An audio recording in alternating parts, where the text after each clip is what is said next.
Hi there, this is the Wells pawn wedge trap in the Philador counter gambit, and it's courtesy of the game Peter Wells against Henris from 1995. After e4 and e5, knight f3, black defends with the Philador defense d6, white plays d4, and now black launches f5, which is commonly known nowadays as the Philador counter gambit, and I believe this was Philador's original intention when he first developed this opening.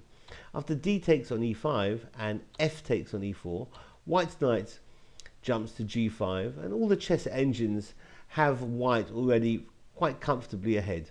Black's going to play d5 here, and this is where white plays this pawn wedge idea of pushing the e-pawn now to e6, and that's a thorn in black's backside. That pawn is defending f7.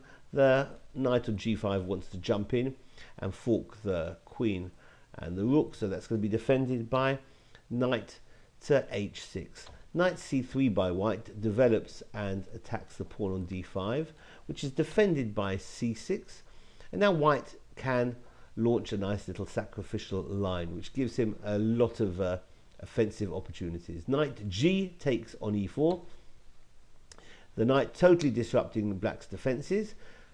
After d takes on e4, white obviously does not trade queens, being materially down, but plays queen to h5. The king's not going to run to e7 because of bishop g5 check, so g6 is met by queen to h5, hitting the rook on h8, which defends itself by moving over to g8. Now bishop g5. Some players have preferred bishop takes on h6, but I believe bishop g5 is better.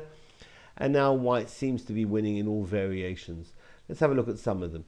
If queen to d6 wanting to trade, then white can win nicely by playing rook d1, leaving his queen en prise, because if queen takes queen, then rook d8 is checkmate. So if black plays queen takes on e6 instead, then white wins by rook d8 check, sending the king to f7, and now white can utilize the fact that the queen and the king are on the same diagonal by playing bishop to c4. That's going to pick up the queen at least, because if queen takes on c4, queen at f6 is mate on the move. What else could black have played? Let's move back. Instead of queen d6, black might have considered bishop g7, but white gets a nice advantage by leaving the queen again en prise and pushing the pawn to e7, because if bishop takes queen, then the pawn is taking the queen with what looks like a mating attack.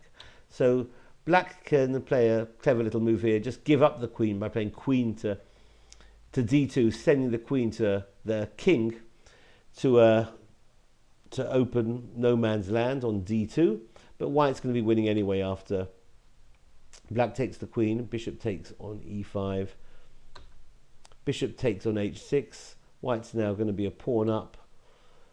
Black can try g5, and if instead king takes on e7, then bishop would have taken on e4, with a comfortable position for white, far from winning, but probably about scoring above 1.25, I would say, on the chess engines. So this has been the Wells pawn wedge trap in the Philador counter gambit. Thanks for watching. Bye bye.